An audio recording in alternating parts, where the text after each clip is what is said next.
Bonjour. Bonjour tout le monde et bienvenue à la première émission Autour du compte avec Francis Désilet, votre animateur. C'est un réel plaisir pour moi de me lancer dans cette belle aventure qui se déroule ici à CIBL. Je veux tout d'abord saluer, avant qu'on commence cette émission avec mon invité Valérie Deschamps qui est là juste devant, à quel point je salue le travail magistral de Charlie Mulot qui a porté la cabane à conte où tu as participé, n'est-ce pas Valérie? Dans les dernières émissions, oui d'ailleurs. Et voilà, on va dans la continuité. Alors Charlie, grand coup de chapeau d'avoir porté ça, d'avoir amené le conte aussi près, aussi loin même à la fois de tous ces artistes dans l'intimité. Et d'ailleurs, je te salue Charlie parce qu'on va nous aussi aller dans la continuité en faisant somme toute un peu la même genre de formule où on aura ici autour du compte des invités qui vont venir raconter, avec qui on va discuter du parcours, de tout ce qui concerne la carrière, le conte. Mais on va rajouter à ça aussi des chroniques avec des collaborateurs, des actualités dans le monde du conte. On va parler à des acteurs du monde du conte aussi qui ne seront pas présents en studio. On veut savoir ce qui se passe un peu à l'extérieur de Montréal. Je vais vous donner, en tant qu'animateur des Dimanches du Conte, de sérieuses nouvelles à propos de l'événement qui se passe toujours le dimanche soir après notre émission. Alors, sans plus attendre, on est en studio avec Valérie Deschamps. Bonsoir. Allô, Francis. Je suis vraiment contente d'être là pour la première émission. Ça me rend toute fébrile, on dirait. Moi, j'étais content de t'inviter parce que tu es une fille de radio. Oui, initialement. Et là, on va le dire, là, on va pas cacher l'éléphant dans le papier. Moi, c'est ma première émission. Alors, je me lance. Je me suis dit, je vais prendre quelqu'un de plus solide que moi. Comme ça, je vais pouvoir être entre bonnes mains. Si tout part, toi, tu continues l'émission. Moi, ça va partir, là. Non, mais je sais que t'es déjà bon. T'animes depuis plusieurs années, Francis. Merci. T'es aussi solide. Bon, peut-être pas autant que moi, dans le fond. Non, c'est pas vrai. Non, mais c'est ça que je me suis dit. Là, je m'écroule, je m'effondre, je suis plus capable de parler. On a quelqu'un qui continue l'émission. On verra la semaine prochaine. Valérie, moi, on se connaît depuis quelques années. Oui, on déjà. Pas, ça va vite, le temps. Oui, là, on partage même la même boîte pour du booking, pour se faire un peu de promotion, se faire Être engager. un peu partout. Et voilà.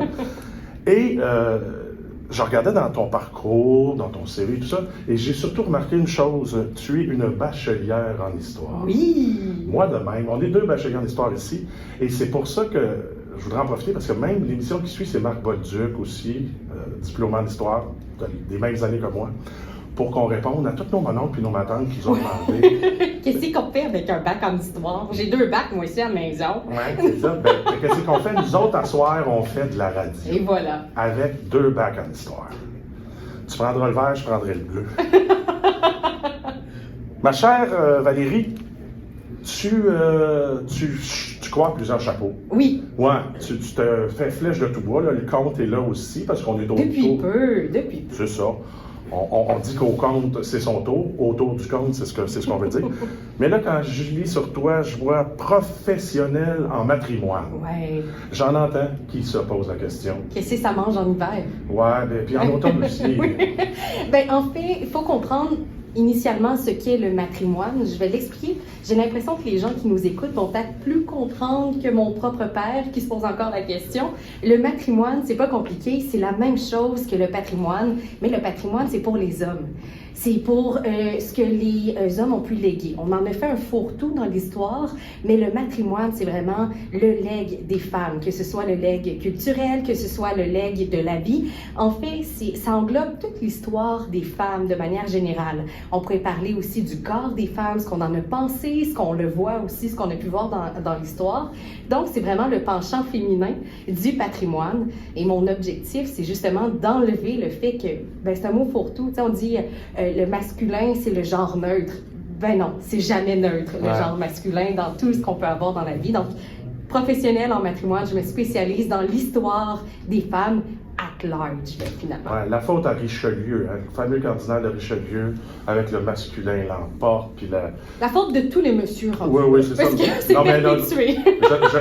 Je ne parlais ici que du volet langue française normalisée. Oui, bien sûr. Où à un moment donné, on a fait des règles où ça va être plus simple comme ça.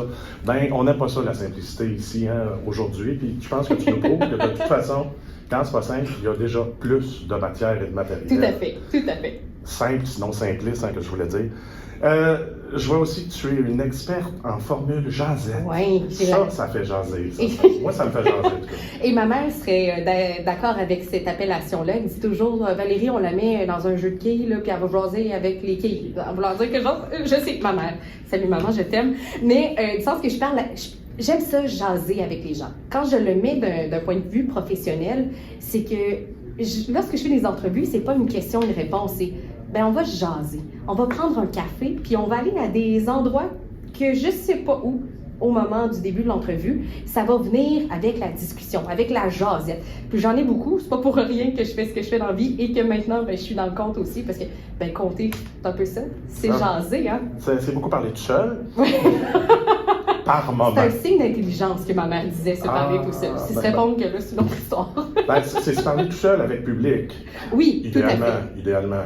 Mais oui, c'est ça, on parle quand même pas mal tout seul pendant un bon moment quand on est en compte. Mais là, formule jasette, l'experte là-dedans, là, tu concrétises ça comment? En fait, c'est souvent dans du balado. Moi, je suis animatrice de radio de formation, donc je réalise aujourd'hui aussi des balados, mais je les anime également. J'aime dans ces moments-là avoir des discussions un à un avec les gens pour aller dans le plus profond d'eux-mêmes. Je ne veux pas avoir la cassette qu'on va dire à Noël à notre mononcle. J'ai envie d'avoir le vrai. Et pour ça, c'est en jasant, et on part d'un endroit, par exemple, on va partir à droite, puis on va finir complètement à gauche. Et souvent, quand j'ai des entrevues, des discussions, des jasettes, devrais-je dire, on me dit « Hey, j'avais jamais parlé de ça à personne parce que j'en avais pas senti le besoin. Mais là, t'es là, puis ça me tente d'en parler. » Ça m'arrive souvent par des gens, des hommes, des femmes d'un certain âge ou plus jeunes. Puis à chaque fois, je me dis, je sais pas, c'est pourquoi. Pour de vrai, on me dirait, c'est quoi ton truc? Je sais pas. Mais ça se fait et je me dis que je deviens une experte dans le fait de se jaser. Et tout le monde peut l'être, mais je crois qu'il faut avoir la petite twist qui vient avec ça aussi. Mais c'est vrai que la formule balado, on dirait, ouvre certaines vannes, certaines portes. Même si on s'est rendu compte d'autres personnes qui ont fait de l'entrevue toute leur vie puis qui se tournent vers le balado, qui vont trouver là d'autres formules pour faire parler des gens. J'entends souvent ça des gens qui sont passés dans un balado. Hey, j'ai jamais dit ça nulle part. Oui, il n'y a pas de caméra aussi. Ne pas avoir de caméra défait un stress, une crainte. Et le balado, c'est juste un micro. Puis à un moment donné, on l'oublie, le micro qu'on a devant nous. Puis on se regarde dans les yeux en se parlant. Puis on fait juste se jaser. Il n'y a pas de contrainte de temps non plus. Ça, c'est certain. Ça change tout. On peut aller partout. Je peux te raconter l'histoire de mon grand-père, comment il est arrivé, par exemple, en Mauricie, alors que ça n'a pas rapport dans le début. Mais des fois, moi, je peux amener ce sujet-là qui va amener le sujet de ma personne invitée. Et ça se fait tout seul parce que c'est ça une discussion, une jasette. Hein? C'est pas question-réponse, c'est toi, comment tu vis ça? Moi, j'ai vécu ça de même, puis toi, de ton côté, c'est comment? C'est ça, la jasette, puis ça me passionne. Mon chum me dirait, bon, elle parle encore à du monde, mais c'est ça, je parle à tout le monde. Là, à un moment donné, quand on fait un métier des arts de la parole, ça inclut aussi de parler, d'écouter, de parler, oui, mais... ça vient ensemble. C'est ça, et de jaser. Donc, animatrice aussi, spécialiste en histoire, si on l'a dit, le baccalauréat, c'est une passion, souvent qu'on a l'histoire, on creuse, on s'en sert pour développer nos sujets. On trouve des petites pépites d'or et puis on ne sait jamais qu'on va tomber dessus. Là. C'est un peu ça aussi avec tout ce que je fais avec le compte aussi. Tu tombes sur des petites affaires qui brillent, tu es comme, oh, un peu, on va tasser un peu la petite poussière. Oh, ça brille, mais je vais la polir un peu, et tout d'un coup, ça devient éclatant. Et voilà, on pourra en parler. Tu sais, la pépite, ça, je pourrais en parler 5 minutes, ça peut se transformer en 20. C'est un spectacle. Oui, exactement. Juste de la façon dont moi j'ai trouvé la pépite, comment je la vois, ça peut devenir extraordinaire de mon regard et après ça, la manière qu'on va le conter, tu sais, ou qu'on va l'écrire, cette histoire-là. Et souvent, c'est des histoires qui sont déjà pas contées, qu'on voit pas. C'est ça qui est intéressant avec l'histoire, la guerre de la conquête, là, parce qu'on est le 8 septembre aujourd'hui, on en a parlé en long et en large, mais on parle jamais de certains angles parce que c'est pas ceux-là qu'on a décidé d'effleurer dans l'histoire, par exemple. Donc, on peut avoir une nouvelle opportunité, une nouvelle façon de raconter cette grande histoire-là qui prend une autre ampleur, qui prend un autre angle et qui divertit, mais qui instruit aussi en même temps. Mais c'est ça, de prendre un angle nouveau de quelque chose de connu. Les gens se sentent quand même en sécurité parce qu'ils savent un peu de quoi on parle. Et là, on va ailleurs. On ouvre une nouvelle porte. C'est ça que tu fais aussi dans plusieurs de tes spectacles ou de tes balados. Là, je vois ici Marie Sirois. Oui. C'est qui ça? Marie Sirois, c'est la femme la plus forte du monde qui a d'ailleurs défié l'homme le plus fort du monde que tu connais assurément. Moi, je dirais Victor de la Mort. Non, oui, c'est... Oui, elle l'a défié. Dans l'histoire, on peut trouver dans les journaux qu'elle l'a défié et sais-tu quoi? Il a refusé. Il a refusé de manière catégorique. Ensuite, elle a dit, ben là, attends un peu, moi te rendre l'appareil dans le défi, un autre défi encore plus grand, dans les ondes de la radio, ben pas la radio, mais c'était le journal à l'époque, puis encore plus refusé de s'y rendre. Donc cette femme-là, non seulement a défié l'homme le plus fort du monde, mais elle lui a enlevé son titre de homme fort du monde, parce que ben, quand tu te pointes pas, tu perds ton titre dans mon livre à moi. Et c'est la première histoire, en fait, que je me suis amusée à composer, parce que on se rend compte que dans le matrimoine, il y a des bribes aussi qui sont laissées un peu blanches. En fait, on les voit pas. L'histoire ne l'a pas racontée. Et je trouve que le conte, c'est justement une belle façon de pouvoir remplir ces petites parcelles-là dans l'objectif de rendre des gens encore plus légendaires. Et Marie Sirois, qui est la femme la plus forte du monde, qui est une Québécoise, que peu de gens connaissent, tu sais. Ah, moi-même, je te le dis, là, ni d'Ève ni d'Adam, je ne savais pas. Ben, puis à l'œuvre ici à Montréal, là, il y a une exposition du côté de Québec qui parle d'elle. Okay. On commence à en parler un peu dans les journaux. Il y a eu quelques mentions d'elle, mais bon, on la connaît. Elle n'a pas de film, elle. Elle n'a pas de film sur elle. Là. Même Louis Cyr, ça a tout pris pour qu'il y en ait un. Là, non, c'est une idée qui est lancée ici. Là. Hein? Ben, moi, je trouve que ça ferait un excellent film. Quelle femme extraordinaire et qui est fascinante. Encore une fois, d'aller prendre un angle différent pour amener quelque chose sans rien tirer vers les cheveux. Je suis sûr que tout est là. Ouais, oui. C'est ça que ça peut se faire tout seul. Là, tu arrives au conte. Oui. Tu te mets à raconter un peu plus. Bon, l'an passé, je t'ai vu avec les protocoles du vagin. Oui, conférence. Au Fête de la Nouvelle-France, pardon. Conférence. Oui, déjà ça, je peux te dire que ça faisait, sinon sourciller, sinon comme, les gens étaient curieux. Dire le mot vagin, hein? Oui, c'est le mot. Ce mot qu'on porte en bouche, ou à l'oreille d'une façon ou d'une autre. Qui aide à délier la langue. Et voilà. Non, mais je te dis que ça jasait au Fête de la Nouvelle-France l'année passée. Et là, cette année, tu y es retourné, mais avec un spectacle de conte. Oui, Team Madame. Team Madame. Team Madame. C'est téméraire, engagé, allégorie de Madame. C'est ça, là, je ne sais jamais le mot, je ne suis pas capable de le dire. Team Madame. En fait, j'ai fait mon entrée dans le conte, en fait, officiellement, là. Tu sais, que je me suis dit, OK, là, je vais commencer à aller chercher mon brevet de conteuse, en fait. Brevet de conteuse. Je voulais pas au départ. Je voulais vraiment. Ah, je sais. Je peux dire au auditeur, moi, je le sais parce que je connais son chum. Oui, c'est ça. Puis moi, je lui ai demandé, sans vouloir passer par-dessus, je lui ai demandé pourquoi elle compte pas. Elle veut pas. Mais je voulais pas parce que justement, mon chum fait ça dans la vie depuis plusieurs années. J'étais intimidée. Hey, la féministe qui se dit intimidée par son chum. Pour de vrai. Oui, mais l'un n'exclut pas l'autre. Non, ben, après, je me suis dit, je dis aux gens de se lancer. Pourquoi je le fais pas? Et là, j'ai fait mon entrée dans le conte au mois de mars. Pour justement la Journée internationale des droits des femmes. J'ai fait le spectacle 2 fois. J'ai ensuite commencé à faire Team Madame aux fêtes de la Nouvelle-France. Et là, justement, Team Madame commence à voyager pour qu'on se raconte des histoires de femmes qui sont oubliées là, un peu partout, là, finalement. Et Team Madame va être présentée, entre autres, au Dimanche du Conte. Je capote. Le 13 octobre. 13 octobre. Une semaine après mon anniversaire. C'est pas une belle façon de célébrer ma fête? Je sais que c'est juste pour ça. Là, on va écouter une chanson oui. que tu as choisie et au retour, on parle un petit peu de pourquoi cette chanson-là et tu nous racontes quelque chose en musique.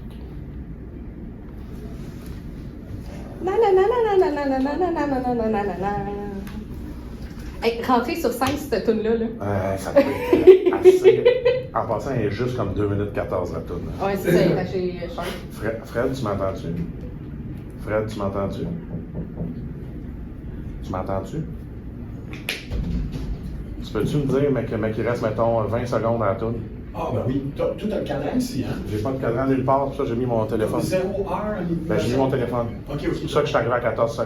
Mais comment ça, tu m'entends pas dans la régie? Pourquoi tu m'entends pas dans la régie? Oh, parce que je l'ai coupé. OK.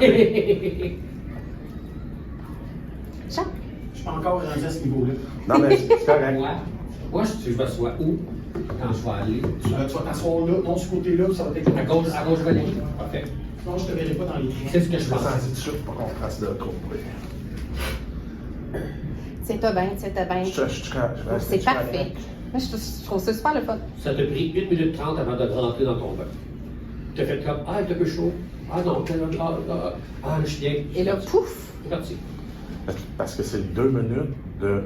la trame. Non, mais 2 minutes pour rentrer, c'est incroyable. J'ai mis les écouteurs, puis le thème t'a parti. Oui. Tiens-toi Fait que bien. maintenant, je te. Oui. C'est pour ça que j'ai senti comme je dis, le 1 minute et demie, c'est mon bain. Ah oui, c'est mon bain. Oh, je suis bien dans mon bain. Hein? Excuse-moi, j'ai enlevé les écouteurs. Tu disais ça depuis 1 minute 30. Je comprenais le. Mais- Je t'ai vu faire comme. C'est parti? Ok, c'est parti. Bon, bonjour. Déjà, c'est là. Quoi? Je vais dans le que c'est l'oreille gauche. OK.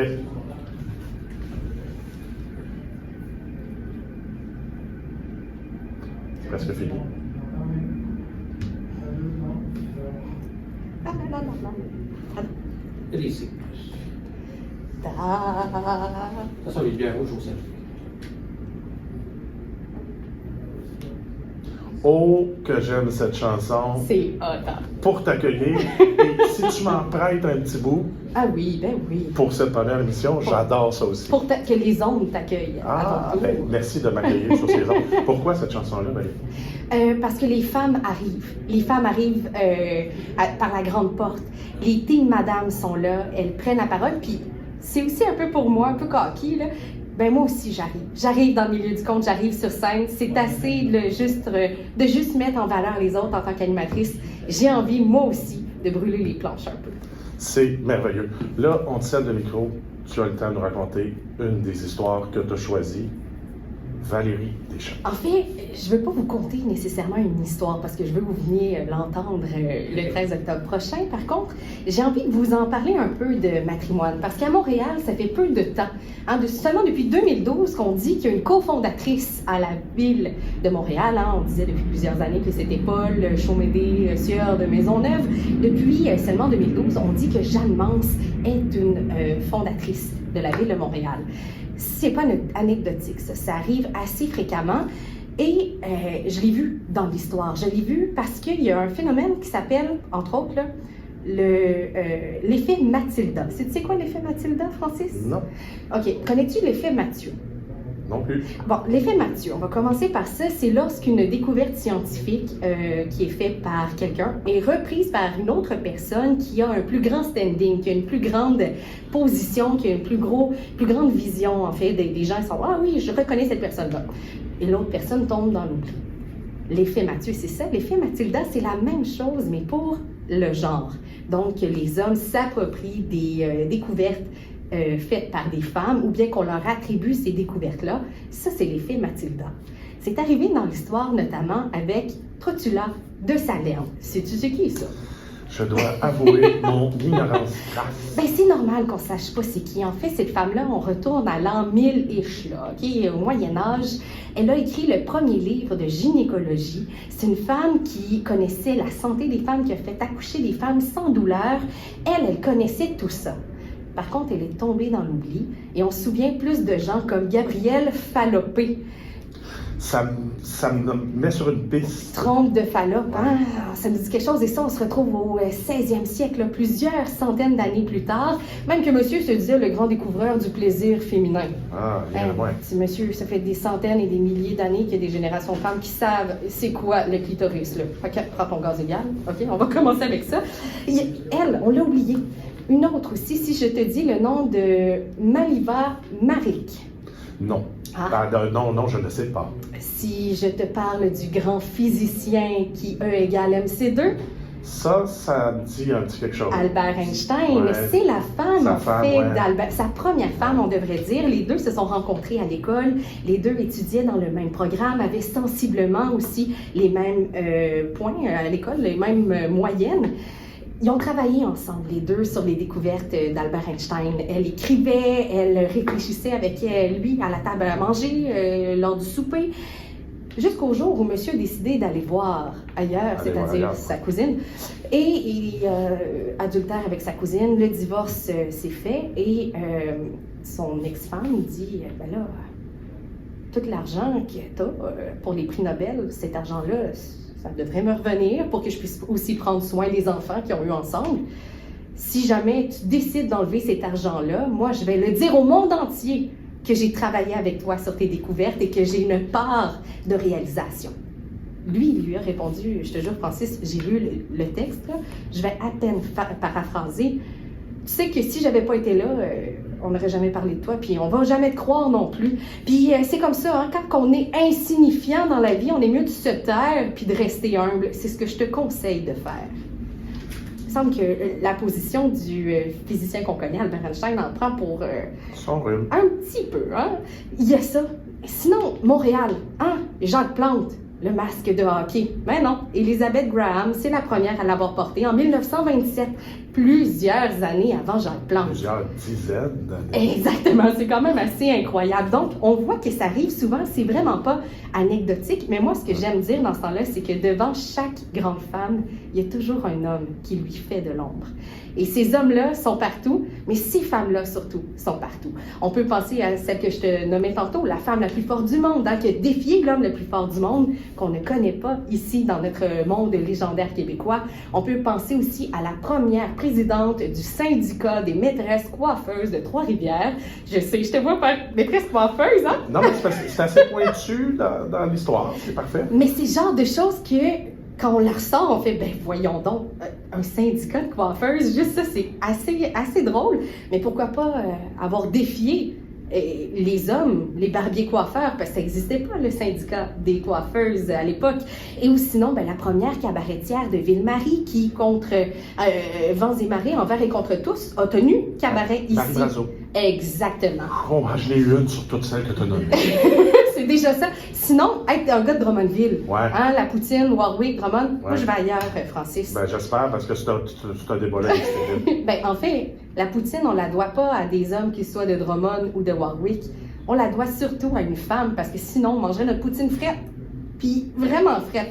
Je ne conterai pas l'histoire, je vais garder le petit, On regarde ça. le petit plaisir. Ou sinon, la première femme à avoir son brevet de capitaine, alors qu'aucune femme n'avait pu conduire de bateau, être une capitaine de bateau, mais c'est grâce à une troupe de femmes qu'elle a pu avoir ce brevet-là. Donc, ça en est quelques-unes seulement qui font partie de ce répertoire de Team Madame-là, qui méritent d'être vues, d'être connues, d'être entendues. Mais je me rends compte encore plus que les Team Madame, c'est aussi les femmes qui nous entourent, c'est nos grands-mères, c'est les filles qui nous suivent, c'est ces femmes-là qui prennent de plus en plus de place. Puis je trouve que c'est important de se les raconter pour que justement chaque personne après devienne le Team Madame de quelqu'un d'autre, puis inspire les autres femmes à arriver, puis à prendre leur place, puis qu'elles aussi puissent chanter « Tiens-toi bien, j'arrive ». Et à ceci, j'ajouterais qu'en tant que diplômé en histoire, qu'en tant que personne qui travaille avec l'histoire, bien, ça fait du bien d'entendre parler d'autres choses, de voir qu'il y a d'autres sentiers à explorer, puis que c'est tellement riche et vaste qu'on ne fait que commencer à explorer Ah, tout ça. faites-les. Je ne vais pas être toute seule à le faire. Non, tu ne seras pas seul. On est là, pas en arrière, pas en avant, côté, ensemble. C'est ça? Ensemble. C'est pas pire, Oui, ça? on se tient par la main puis on débroussaille le tout. On va tasser l'ombre. Plus d'ombre. C'est Et terminé. voilà.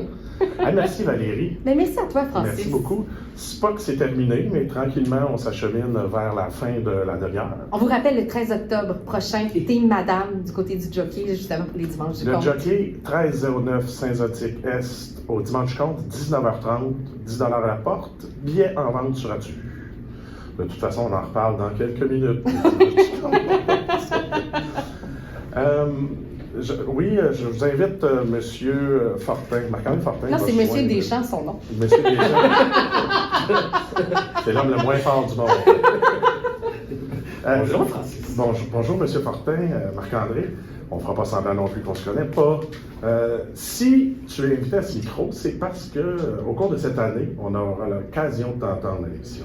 Oui, mais cette fois, ça va être la première fois et la seule fois en direct avec toi, parce qu'après ça, je vais envoyer ça en différé, enregistré, tout bien fait, bien monté. Et le projet que j'ai envie de faire avec Autour du compte, c'est de se poser des questions, des réflexions, un genre d'éditorial sur ce qui se passe ou ce qui devrait se passer dans le milieu du compte. Tu brasses un peu la cage? J'aimerais ça brasser la cage. J'aimerais ça que tu brasses la cage. Ben, je vais le faire, Francis, Parce que pour qu'en toi. en tant qu'animateur, je ne peux pas vraiment le faire, je suis le contenu. Je serai le fou du roi et tu me donneras ma carte chouchou. Merci, Francis. De toute façon, personne ne nous écoute. J'aimerais ça, dans les émissions à venir, qu'on se garde un temps pour les actualités dans le monde du compte. Je veux qu'on aille voir ce qui se fait aussi ailleurs, à l'extérieur de Montréal. Là, on va surveiller les formations du RCQ qui sont maintenant ouvertes. Vous pouvez vous inscrire, allez consulter le regroupement du compte du Québec. Il y a des formations de toutes sortes.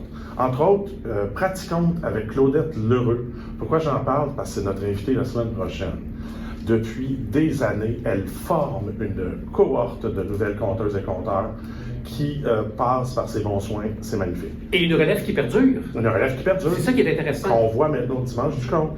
Il y a plusieurs festivals de comptes qui vont avoir lieu cet automne, dont Compte en île du 29 au 6 octobre, 29 septembre au 6 octobre, le rendez-vous des grandes gueules du 1er au 8 octobre, les jours sont comptes en Estrie du 17 au 27 octobre. Et si j'en parle, c'est qu'on aura au téléphone les programmateurs, les directeurs culturels, artistiques de ces festivals-là, qui vont venir nous parler un petit peu de ce qu'on doit surveiller.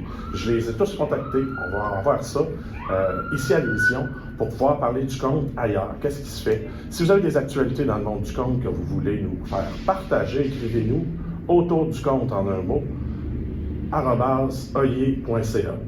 On a notre adresse courriel pour ça. Sinon, actualité dans le monde du compte, Valérie, si j'ai bien compris, on s'en va à Cowansville bientôt. Oui, au mois de novembre, en fait, au mois de novembre, le 28 novembre, si je me souviens bien, à la bibliothèque de Cowansville. Dimanche du compte, on en a parlé. Joe Violon qui s'en vient aussi à Lévis. Oui, exactement. Je ne savais pas si on pouvait le dire officiellement, mais ça s'est annoncé le 18. C'est dans ton CV, désolé si on l'a oublié. Ce soir, les dimanches du compte à 19h30. Si vous nous êtes à l'écoute et que vous allez au dimanche du compte, je vous offre 4 paires de billets à moitié prix à la porte. Tadéo qui va vous accueillir. Si vous lui dites le mot magique, qui est le mot matrimoine, 4 paires de billets à moitié prix. Donc, je pourrais les acheter et les revendre sur le trottoir au double du prix. Exactement. Oh yeah! Merci d'avoir été là à l'émission Autour du compte. C'est à ton tour, mon cher compte, de revenir la semaine prochaine. On se retrouve sinon en rediffusion mercredi 12h30.